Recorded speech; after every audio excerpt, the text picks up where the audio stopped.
আসসালামু আলাইকুম সবাইকে। ভালোবাসার নীল ঠিকানা গল্পের 2 নাম্বার পার্ট। তো যারা এখনো প্রথম পার্ট দেখেননি তারা দেখে আসুন। তো চলুন এবার গল্প শুরু করা যাক। নতুন বউয়ের সাথে কালকে তোমরা যেটা করলে মোটেও ঠিক কাজ করনি। আমি তোমার থেকে এটা আশা করিনি তাহমিনা। তাহমিনা মুখ লুকায়।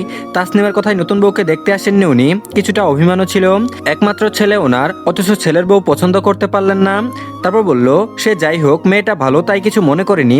তুমি ছিলে না জন্য আমি কিছু দিতে পারিনি। বৌমার জন্য যেসব গহনা রাখা আছে তুমি সময় করে দিয়ে দিও। তাহমিনা বলল, আমি কেন, তুমি দিয়ে দাও। আয়াজের বাবা বলল, দেখো তাহমিনা, মানছি আমার সিদ্ধান্তে তুমি অখুশি, তবে বিশ্বাস রাখতে পারো ছেলের জন্য উপযুক্ত কাউকে এনেছি আমি। তাহমিনা আর কথা বাড়ালেন না। আলমারি খুলে গহনা বের করে বিছানার উপর রাখেন। তারপর বলেন, নতুন বউকে ডাকো, তুমি থাকতেই সব বুঝিয়ে দিতে চাই। আফতাব বলল, মিনু বড় বউকে ডেকে দে তো।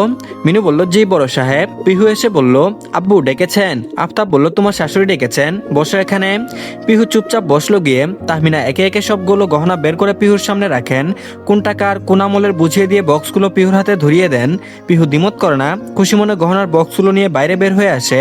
তাসনিম আড়াল থেকে দেখলো সবই, কতদিনের সাদের গহনা ওর, এই দুদিনে মেয়েটা এসে সব হাতিয়ে নিল। আড়ালে থাকলেও পিহু লক্ষ্য করলো ওনাকে। শুনিয়ে শুনিয়ে গান ধরলো, তুই চায়া থাকিস কেন, কি কবি ক, তুই কইলেই তো আমি কুমু হম। গান গাইতে গাইতে রুমের দিকে হাঁটা দিল। তাসনিম তীক্ষ্ণ দৃষ্টি প্রয়োগ করে পিহুকে দেখলো, মেয়েটা ওনার একদম সুবিধার মনে হয় না। আর এদিকে পিহু বলল, অফিসে যাচ্ছ?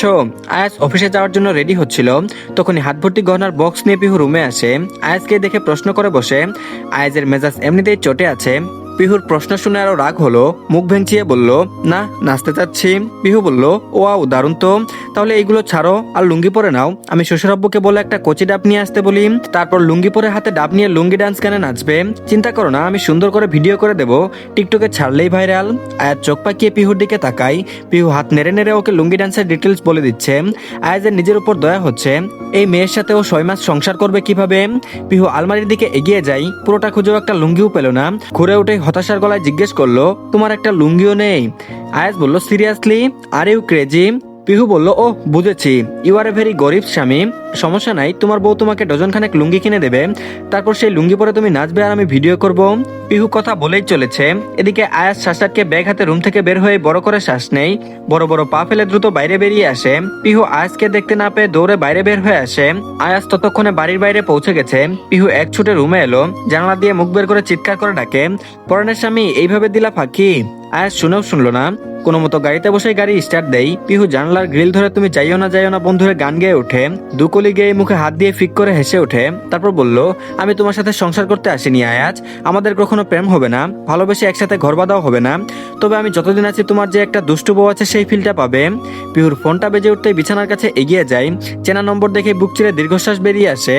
বুক ভরে আসে, কল রিসিভ করে। তারপর বলল, হ্যালো। ওপাশ থেকে অধৈর্য গলার স্বর শোনা গেল। তারপর বলল, কেমন আছো তুমি? পিহু বলল, ভালো আছি। ওপাশ থেকে বলল, কিন্তু আমি ভালো নেই, তোমাকে অন্য কারোর সাথে আমি কল্পনাও করতে পারি না।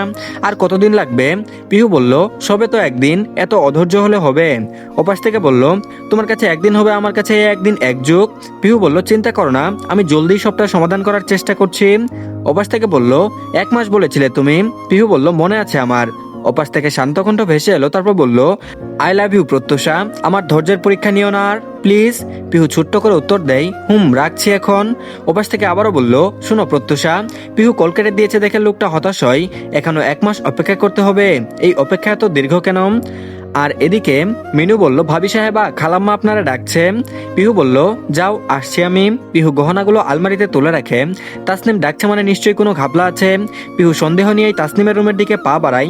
তাহমিনা নেই, আফতাবের সাথে ডক্টরের কাছে গেছে। এই সুযোগে তাসনিম পিহুকে রুমে ডাকে। পিহু রুমে ঢুকতেই দেখে তাসনিম বিছানায় শুয়ে আছে। তারপর বলল, ডেকেছেন খালাম্মা? তাসনিম বলল, হ্যাঁ, পায়ের ব্যথাটা বেড়েছে, মিনুও তো বাড়িতে চলে গেল, পা ব্যথায় উঠতে পারছি না। উহ মা, কি ব্যথা। পিহুর সন্দেহ প্রবল হলো, এই মহিলার ভাবগতিক ভালো ঠেকছে না। আর কাজের দিকে মিনুকে এবার ছুটি দিল কেন? তারপর বলল, শুনো বলছিলাম কি একটু পাটা টিপে দেবে, কিছু মনে করো না আবার, মিনু থাকলে তোমাকে বলতাম না, আসলে ওষুধ খেয়েও লাভ হয় না, তুমি যদি কিছু মনে না করো তাহলে। সঙ্গে সঙ্গে পিহু গিয়ে তাসনিমের পায়ের কাছে বসে আকবারই হেসে বলে, না না থালাম্মা, কি মনে করব, আপনি আমার গুরুজন, আমার একমাত্র শ্বশুরের শালি বলে কথা, বলুন না কোথায় কোথায় ব্যথা, টিপে দিচ্ছি। তাসনিম খুশি হলো, পিহুকে হেনস্থা করার বুদ্ধি কাজে দিয়েছে। তাসনিম পা এগিয়ে দিয়ে বলল, এখানে। পিহু বলল, আচ্ছা এখনই টিপে দিচ্ছি। পিহু শুরুতে বেশ আস্তে ধীরে টিপতে লাগলো। তাসনিম আরাম পেল, সাথে পিহুকে দিয়েও পা টিপিয়ে নেওয়া খুশি হলো। তারপর বলল, শুনো, পা টিপে হলে হাতটাও টিপে দিও একটু। পিহু বলল, গলা ব্যথা করছে না থালাম্মা, গলা টিপে দেই। পিহুর কথায় তাসনিম বিস্মিত নয়নে তাকাই। পিহু ফিচল হেসে বলে, আপনার তো দেখছি সর্বাঙ্গে ব্যথা, টিপে দেবো কোথা? তাই ভাবলাম গলায় হয়তো ব্যথা করছে। আমি আবার খুব ভালো গলা টিপতে পারি। ছোটবেলায় একবার হাঁসের বাচ্চার গলা টিপে দিয়েছিলাম, পরে অবশ্য আম্মু মেরেছিল, যদিও কারণটা আমার কাছে মোটেও গ্রহণযোগ্য বলে মনে হয়নি। আমি গলা টিপে দিতেই হাঁসের বাচ্চা মরে গেলে সেটা কি আমার দোষ বলুন থালাম্মা? তাসনিম কি বলবে ভেবে পেল না, হাসি এলো না, তবুও হাসার চেষ্টা করলো। মনে মনে বলে, কি সাংঘাতিক মেয়ে রে বাবা। হঠাৎ পিহু পা টেপা বন্ধ করে দিল। তাসনিম বিরক্ত হলো, এতক্ষণ আরামে চোখ বুজে এসেছিল। তারপর বলল, কি হলো, বন্ধ করলে কেন? তাসনিম বলল, ওয়েট, আপনাকে পিহুর স্পেশাল মেসেজটা দেই। তাসনিম মনে করলো নিশ্চয়ই ভালো কিছু হবে। মেয়েটা যতটা সোয়ানা মনে করেছিলাম ততটা না। তাসনিম আরামে চোখ বুজে রইল। পিহু ফোনে লাউড স্পিকার দিয়ে গান চালু করলো। গানটা ছিল তোর কোন কোন জায়গায় ব্যথা গো বান্ধবী ললিতা। এরপরই শুরু হলো পিহুর স্পেশাল মেসাজ। শরীরের সমস্ত শক্তি দিয়ে তাসনিমের হাত পা টিপতে লাগলো। তাসনিম তরাক চোখে তাকায়, ব্যথায় মুখ দিয়ে কথা বের হচ্ছে না। তাসনিমের মনে হচ্ছে পিহুর হাতের এক একটা চাপ যেন ওর হাড় মাংসকে একত্র করে দিচ্ছে। তাসনিম উঠতে চাইলো, পিহুনার কাত আগলে বিছানায় শুয়ে দেয়। তারপর বলল, পিহুর কাজে নো ডিস্টার্ব থালাম্মা, এখানে তো ফাইনালে পৌঁছায়নি। তাসনিমের চোখ বেরিয়ে আসবে এবার, ফাইনালে পৌঁছায়নি মানে আরো কিছু বাকি আছে নাকি? তাসনিম বলল, না না, আমার আর মেসেজ লাগবে না, তুমি ছাড়ো আমায়, ছাড়ো। পিহু বলল, এ কি থালাম্মা, দিস ইজ নট ফেয়ার, আমাকে আপনার সেবা করতে দিন। তাসনিম বলল, লাগবে না, বহুত সেবা করেছো, এখন যাও তো, দূর হও। পিহু বলল, গলাটা টিপে দেই, আওয়াজ বের হচ্ছে না তো। তাসনিম বলল, তুমি যাবে, জোর করে বলে উঠলেন। পিহু দ্রুত উঠে দাঁড়ায়, ফোনটা হাতে নিয়ে তাসনিমের রুম থেকে বেরিয়ে যায়। তাসনিমের সুস্থ সবল শরীর ব্যথায় জর্জরিত হয়ে গেছে। পিহু বের হতে উনি বালিশে মুখ চেপে ধরে কেঁদে ওঠেন। এখন তো মনে হচ্ছে দুদিন বিছানা থেকে নামতেই পারবেন না। আর এদিকে দুপুরের পরপরই আফতাব তাহমিনা বাড়ি ফিরে আসে। তাসনিমের রুমে ঢুকতেই দেখে তাসনিম কাঁথামুড়ি দিয়ে শুয়ে আছে। তাহমিনা চিন্তিত হলেন, বোনের কাছে গিয়ে জিজ্ঞেস করলেন, তুই কি অসুস্থ, এই অবেলায় শুয়ে আছিস কেন? তাসনিম চেয়েও বলতে পারলো না। এ সকলই তাহমিনার আদরের বৌমার কাজ, একবেলার মধ্যেই তাসনিমকে বিছানার বাসিন্দা করে ছেড়েছে। তারপর তাসনিম বলল, না এমনি একটু শরীর খারাপ লাগছিল। তাহমিনা বলল, কি বলিস, কি হয়েছে, ডাক্তার ডাকতে হবে? তাসনিম বলল, না না, আমি ঠিক আছি। হঠাৎ পিহু এসে বলল, একদম, থালাম্মার কিচ্ছু হয়নি তাই না থালাম্মা? তাসনিম বলল, তুমি আবার এসেছো? পিহু বলল, আপনার ওষুধ খেয়ে নিন, ঠিক হয়ে যাবে। তাসনিম বলল, খাবো না আমি, চলে যাও। তাসনিম বিড়বিড় করে বলল, কত বড় বেত্তমিজ মেয়ে, নিজেই মারে আবার ওষুধও দেবে। তারপর বলল, তাসনিম ওকে বকছিস কেন, ও এনেছে, খেয়ে নে। পিহু বলল, হ্যাঁ থালাম্মা, খেয়ে নিন, সুস্থ না হলে আমার পেছনে লাগবেন কি করে? বলেই তাহমিনা ওর দিকে তাকালো। পিহু কথা ঘুরিয়ে বলে, না মানে থালাম্মা অসুস্থ থাকলে আমার একদম ভালো লাগবে না, এই নিন ওষুধ খান, তেল মালিশ করে দেবো। তৎক্ষণাৎ তাসনিম চিৎকার করে ওঠে, তারপর বলল, না। তাহমিনা বলল, কি হয়েছে তোর, চিৎকার করছিস কেন? তাসনিম বলল, কিছু না, ওকে যেতে বলো। পিহু বলল, যাচ্ছি আমি, কিছু দরকার হলে অবশ্যই জানাবেন, আসছি। পিহু বাইরে বের হতে আফতাবের সাথে দেখা হয়। আফতাব পিহুকে দেখে চোখ শুরু করে জিজ্ঞেস করে, তাসনিমের এই অবস্থা কে করলো, তুমি? পিহু নজর লুকালো। আফতাব ফিক করে হেসে বলল, বেশ হয়েছে, তুমি অপারেশন শুরু করো, আমি সাথে আছি। পিহু আফতাবকে দেখে হেসে ওঠে। আফতাব হাসি থামিয়ে জিজ্ঞেস করে, আয়াজের কি খবর? পিহু বলল, আজকেই মনে হয় আমার নামে আপনার কাছে রিপোর্ট যাবে। আফতাব বলল, কি বলো? পিহু বলল, হ্যাঁ। আফতাব বলল, কে করবে, আয়াজ? পিহু বলল, এত বড় সাহস কার আছে, সে ছাড়া? আফতাব বলল, তারপর? পিহু বলল, আপনি বিচার করবেন। আফতাব বলল, গুরু দায়িত্ব দিলে মা, আচ্ছা দেখি ছেলে কি বিচার দেয়। আর এদিকে আয়াজ অফিস থেকে ফিরে আবারও স্টাডি রুমে যায়। এই সময়টাতে আফতাব অফিসে না গেলে স্টাডি রুমেই থাকে। তারপর বলল, আব্বু আসবো। আফতাব একটা উপন্যাস পড়ছিলেন, আয়াজের গলা পেয়ে বইটা রেখে দেন। তারপর বললেন, এসো, অফিসের কাজ কেমন চলছে? আয়াজ বলল, ভালো, রুট সাইডের জমিটা নিয়ে একটু ঝামেলা চলছে, জলদি একটা সুরাহা হয়ে যাবে। আফতাব বলল, এ কি এখনো চেঞ্জ করনি?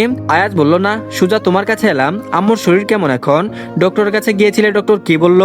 আফতাব বলল, ওই হাই প্রেশার, সুগার লেভেল বেড়েছে, তুমি কিছু বলবে? আয়াজ একটু সময় নিল, তারপর বলে ওঠে, আমি এই মেয়ের সাথে কিছুতেই থাকতে পারবো না আব্বু। পিহু এমন কিছুই বলেছিল। আফতাব যেহেতু আগে থেকে আন্দাজ করেছিল, তাই খুব বেশি রিয়াক্ট করলেন না, স্বাভাবিক গলায় বললেন, কেন, কি সমস্যা? আয়াজ অধৈর্য হয়ে বলল, তুমি জানো ওই মেয়ে একটা বেয়াদব, অসভ্য, আমি কিছুতেই ওই মেয়ের সাথে থাকতে পারবো না। তুমি দুনিয়াতে আর মেয়ে পাওনি আব্বু, শেষে কিনা নিজের ছেলের সাথে এত বড় অন্যায় করতে পারলে? হাউ আব্বু, হাউ। আফতাব বলল, তুমি তো বিয়ে করতে চাওনি, এখন আবার বউ নিয়ে সমস্যা দেখাচ্ছ কেন? তুমি তো আর সংসার করবে না, 6 মাস বলেছে থাকো, এখন তো আমার মনে হচ্ছে পিহু নয় তুমি টিকতে পারবে না। আফতাবের কথায় আয়াজ আরো বিরক্ত হলো, চুলের বাজে হাত চালিয়ে আফতাবের দিকে তাকায়, যত সম্ভব মেজাজ ঠান্ডা রেখে বলে, ঠিক আছে 6 মাস না, 1 মাসের মধ্যে ওই মেয়েকে বাড়ি ছাড়া করবো, তারপর আমি আমার মতো থাকবো। আমি বুঝতে পারছি সবটাই তোমার ইন্ধনে হচ্ছে, আমি দেখে নেবো আব্বু, এর শেষ আমি দেখেই ছাড়বো। আয়াত চলে আসতে লাগলো। আফতাব বলে ওঠে, পারবে না বাবা, পুরুষ মানুষ কখনো নারীর সাথে পেরে ওঠে না, সেই নারী যদি হয় ঘরে রানী তাহলে তো আরো সম্ভব না, হার তোমারই হবে। আয়াজ বলল, আয়াজ রায়ান কখনো হারতে শেখেনি, তুমি দেখে নিও। ছেলে নিজেকে জয় করার প্রচেষ্টায় জোর দেওয়া দেখে আফতাব হাসলো শুধু, ছেলেকে ভালো রকম ফাঁসিয়েছেন উনি, ভেবে হাসিটা আরো গাঢ় হলো। তো ধন্যবাদ সবাইকে, গল্পের পরবর্তী পার্টও দিয়ে দেওয়া হয়েছে, সবাই দেখে নেবেন। আর সবাই প্লিজ চ্যানেলটিকে সাবস্ক্রাইব করে দিন, আর গল্পটি কেমন লাগছে জানাবেন। অনেকেই বলেছেন ভালো লাগছে না, তাদের কাছে অনুরোধ রইল আপনারা আরো কিছু পার্ট দেখেন, তারপর যদি ভালো না লাগে তাহলে সেটা বলিয়েন।